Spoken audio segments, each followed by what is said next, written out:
You will hear a number of different recordings, and you will have to answer questions on what you hear. There will be time for you to read the instructions and questions, and you will have a chance to check your work. You will hear the recordings once only.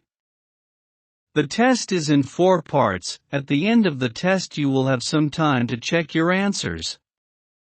Part 1. You will hear a young student asking the social organizer of his school for information about organized trips. First, you have some time to look at questions 1 to 4.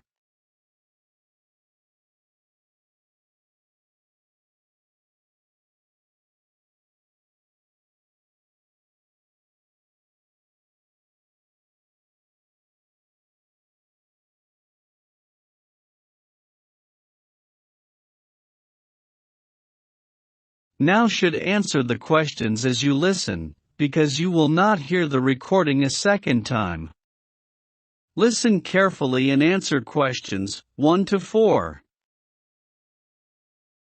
Good morning. Good morning. How can I help you? I understand that the school organizes trips to different... Yes, we run 5 every month. 3 during weekends and 2 Wednesday afternoon trips. What sort of places? Well, obviously it varies, but always places of historical interest, and also which offer a variety of shopping because our students always ask about that. And then we go for ones where we know there are guided tours because this gives a good focus for the visit. Do you travel far? Well, we're lucky here, obviously, because we're able to say that all our visits are less than 3 hours' drive. How much do they cost? Again, it varies. Between £5 and £15 a head, depending on distance. Oh, and we do offer to arrange special trips if, there are more than 12 people. Oh, right. I'll keep that in mind. And what are the times normally? We try to keep it pretty fixed so that students get to know the pattern. We leave at 8:30 a.m. and return at 6 p.m. We figure it's best to keep the day fairly short. Oh, yes. And how do we reserve a place? You sign your name on the notice board. Do you know where it is? I saw it this morning. And we do ask that you sign up 3 days in advance, so we know we've got enough people interested to run it, and we can cancel if necessary, with full refund, of course. That's fine, thanks. Before you hear the rest of conversation, you have some time to look at questions 5 to 10.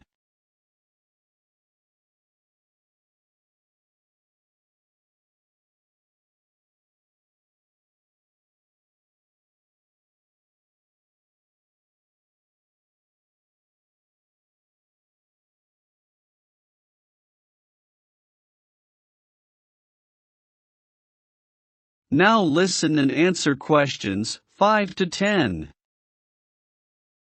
And what visits are planned for this term? Right, well, I'm afraid the schedule hasn't been printed out yet, but we have confirmed the dates and planned the optional extra visits, which you can also book in advance if you want to.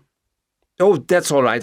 If you can just give some idea of the weekend ones, so I can, work out when to see friends, etc. Oh, sure. Well, the first one is St. Ives. That's on the 13th of February, and we'll have only 16 places available, because we're going by minibus. And that's a day in town with the optional extra of visiting the Hepworth Museum. All right, yeah, that sounds good. Then there's a London trip on the 16th of February, and we'll be taking a medium-sized coach, so there'll be 45 places on that. And let's see, the optional extra is the Tower of London. Oh, I've already been there. After that, there's Bristol on the 3rd of March. Where? Bristol, Bristol. Okay. That's in a different minibus with 18 places available. Oh, and the optional extra is a visit to the SS Great Britain. Okay. We're going to Salisbury on the 18th of March, And that's always a popular one because the optional extra is Stonehenge. Ah. So we're taking the large coach with 50 seats. Oh, good. And then the last one is to Bath on the 23rd of March. Oh, yes. Is Bath the Roman city? Yes, that's right. And that's in the 16-seater minibus. And where's the optional visit? It's to the American Museum. Well worth a visit. Okay, well, that's great. Thanks for all that. My pleasure.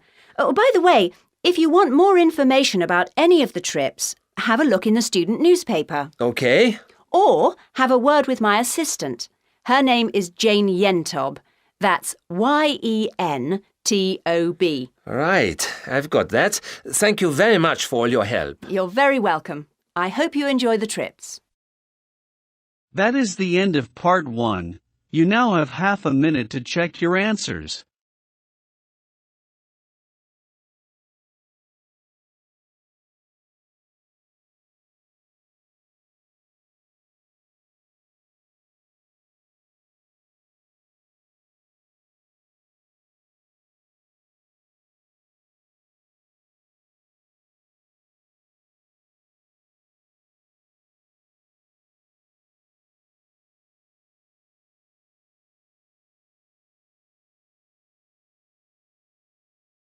Part 2.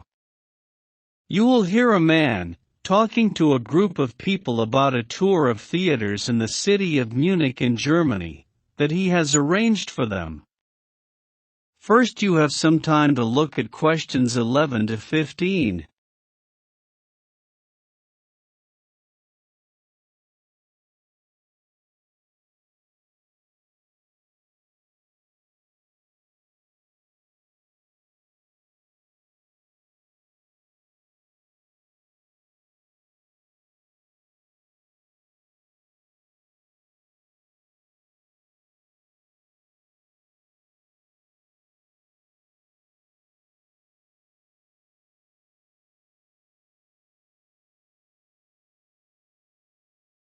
Now listen carefully and answer questions 11 to 15. Right. I've now almost succeeded in finalising plans for our tour, so I'll bring you up to date with what I know.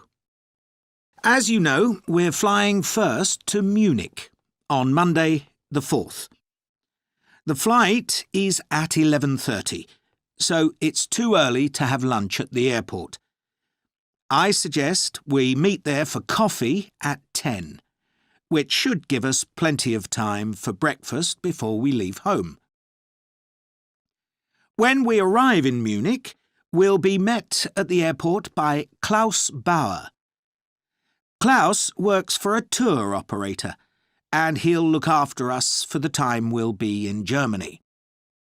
He's already liaised with the managers of the theatres we're going to visit, and he's also arranged for an officer of the National Theatre in Munich to show us round the theatre one afternoon during our stay.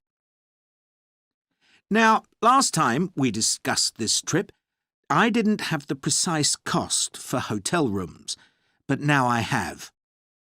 The normal rate at the hotel where we're staying is €150 a night for a double room. I'd hoped to get that down to €120, but in fact I've been able to negotiate a rate of €110.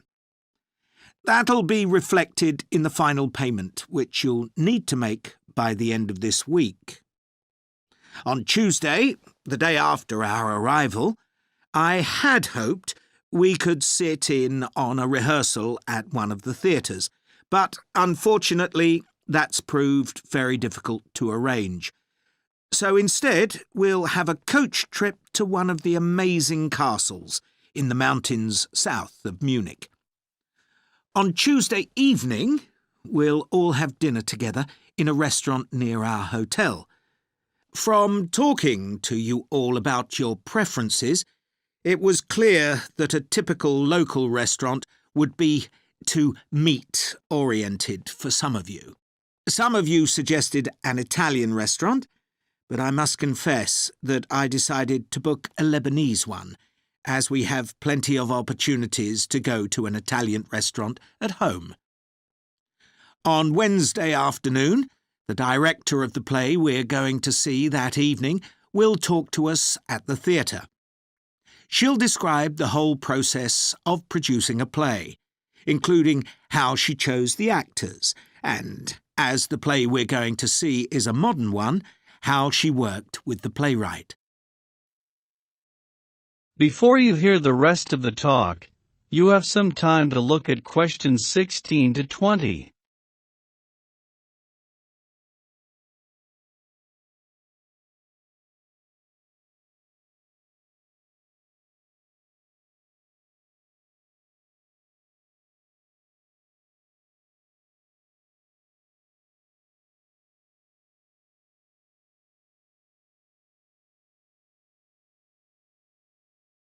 Now listen and answer questions 16 to 20.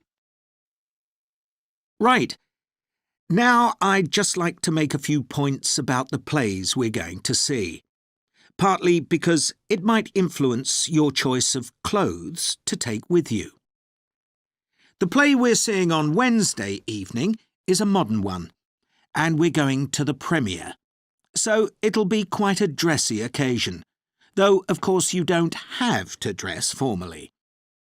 I gather it's rather a multimedia production, with amazing lighting effects and a soundtrack of electronic music, though unfortunately the playwright is ill and is unlikely to be able to attend.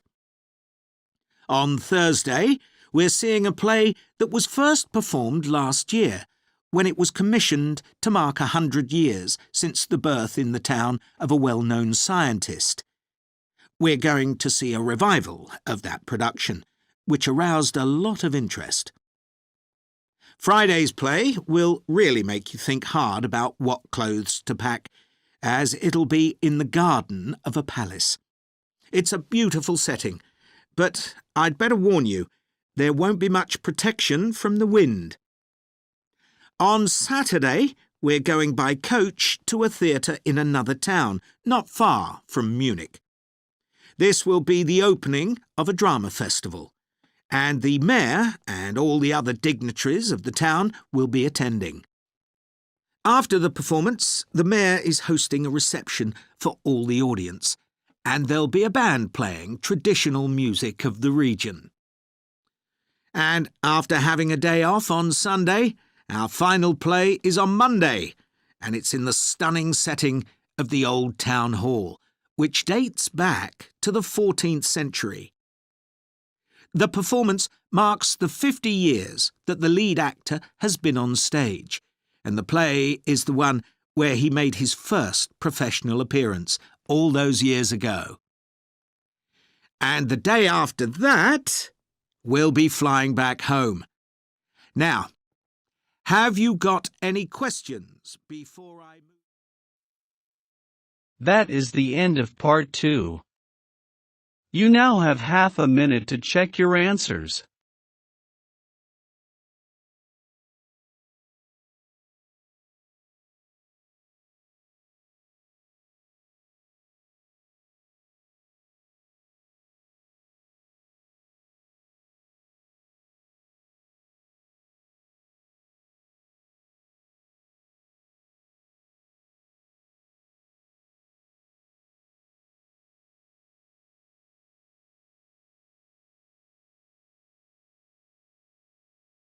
Part 3. You will hear James, who is in the Scandinavian Studies department at his university, talking to his tutor Biff. First, you have some time to look at questions 21 to 25.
Now listen carefully and answer questions 21 to 25. Oh, good morning. You must be James. I'm Beth Cartwright. Please call me Beth. Thank you. Now, as this is your first tutorial since you started on the Scandinavian Studies course, I'd like to find out something about you. Why did you decide to take this course? Well, my mother is Danish, and although we always lived in England, she used to talk about her home a lot, and that made me want to visit Denmark. We hardly ever did, though. My mother usually went on her own. But whenever her relations or friends were in England, they always came to see us. I see. So I assume you already speak Danish, one of the languages you'll be studying? I can get by when I talk to people, though I'm not terribly accurate. Now, you probably know that you'll spend the third year of the course abroad. Have you had any thoughts about that? I'm really looking forward to it. And although Denmark seems the obvious place to go because of my family connections, I'd love to spend the time in Iceland. Oh, I'm sure it can be arranged. Do you have any plans for when you graduate? A lot of students go on to take a master's degree. I think the 4 years of the undergraduate course will be enough for me. I'm interested in journalism, and I quite like the idea of moving to Scandinavia and writing for magazines. I'd find that more creative than translating, which I suppose most graduates do. Okay. Now, how are you finding the courses you're taking this term, James? Well, I'm really enjoying the one on Swedish cinema. That'll continue next term. But the one on Scandinavian literature that's running at the moment will be replaced by more specialized courses. Oh, and by the way, if you're interested in watching Danish television programs, there's going to be a course on that the term after next. That sounds good. Have you started thinking about the literature paper that you have to write in the next few weeks? Yes, my first choice would be to do something on the Icelandic sagas. The trouble with that is that a lot of people choose that topic, and it can be difficult to get hold of the books you'll need. Why not leave that for another time? Right. You might find modern novels or 19th century playwrights interesting. I've read or seen several plays in translation, so that would be a good idea. Fine. I'll put you down for that topic. Right. So what would you advise me to aim at in the paper?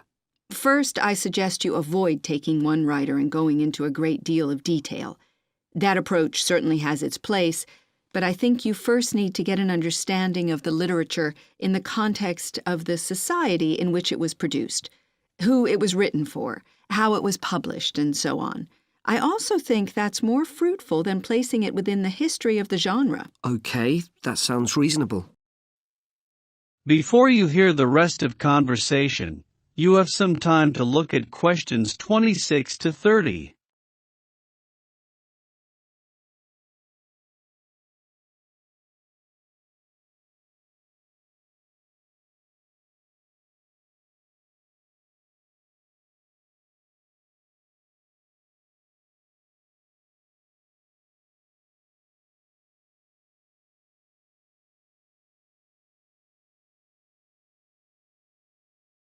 Now listen and answer questions 26 to 30.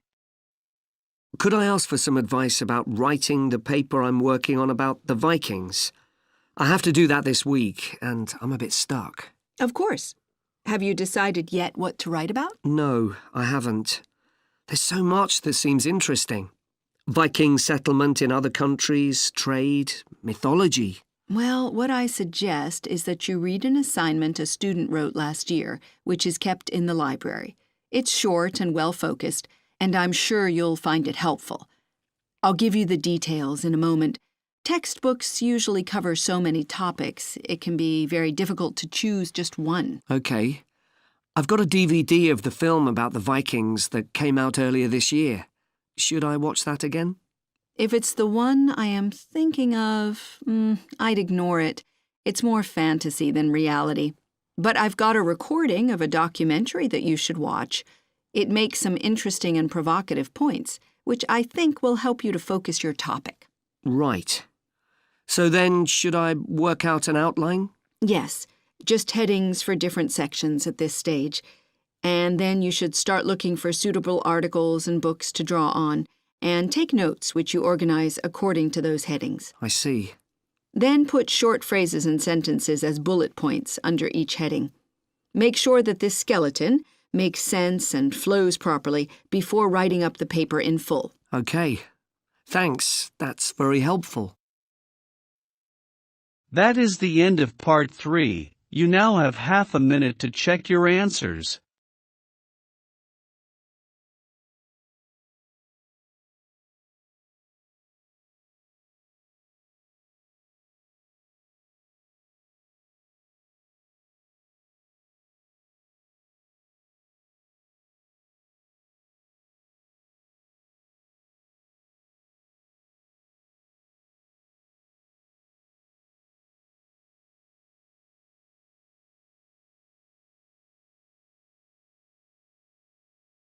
Part 4.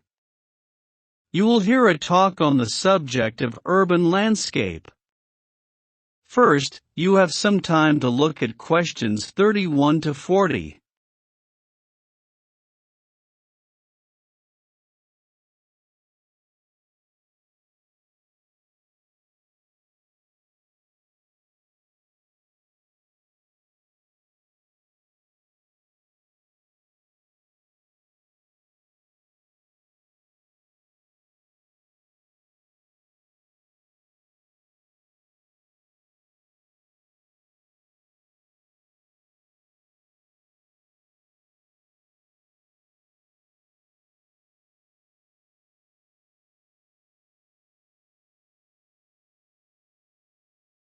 Now listen and answer questions 31 to 40. Good day, ladies and gentlemen. I have been asked today to talk to you about the urban landscape. There are two major areas that I will focus on in my talk: how vegetation can have a significant effect on urban climate, and how we can better plan our cities using trees to provide a more comfortable environment for us to live in. Trees can have a significant impact on our cities. They can make a city as a whole a bit less windy, or a bit more windy if that's what you want. They can make it a bit cooler if it's a hot summer day in an Australian city, or they can make it a bit more humid if it's a dry inland city.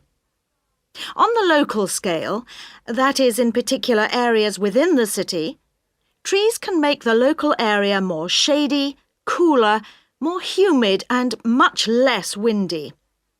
In fact, trees, and planting of various kinds, can be used to make city streets actually less dangerous in particular areas. How do trees do all that, you ask? Well, the main difference between a tree and a building is a tree has got an internal mechanism to keep the temperature regulated.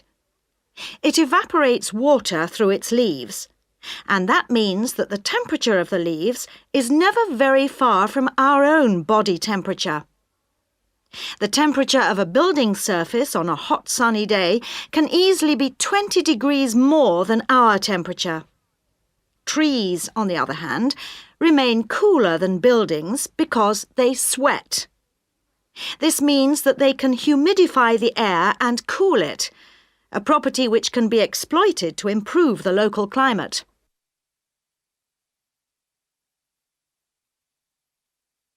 Trees can also help break the force of winds. The reason that high buildings make it windier at ground level is that as the wind goes higher and higher, it goes faster and faster.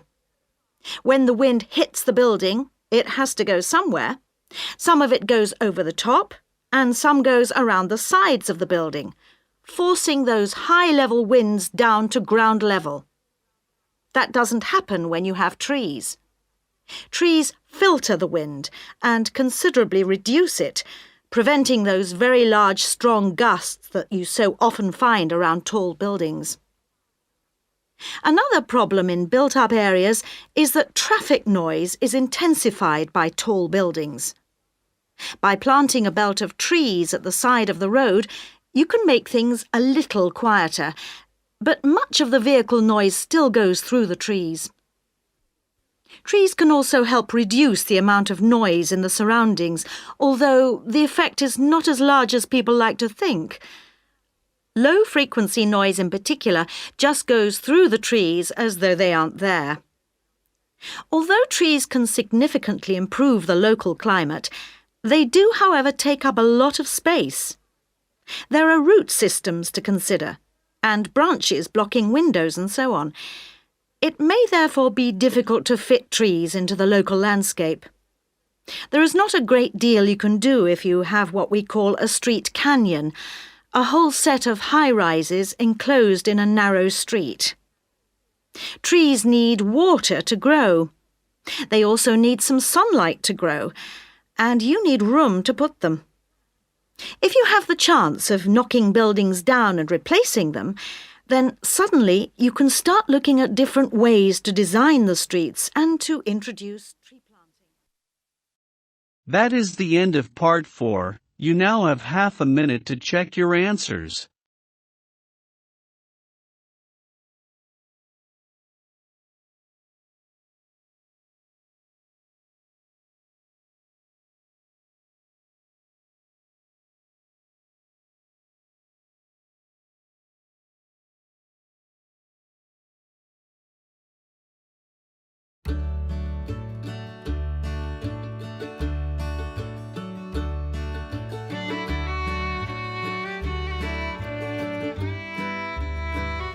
That is the end of IELTS listening test. In the IELTS computer-delivered test, you have 2 minutes to check your answers.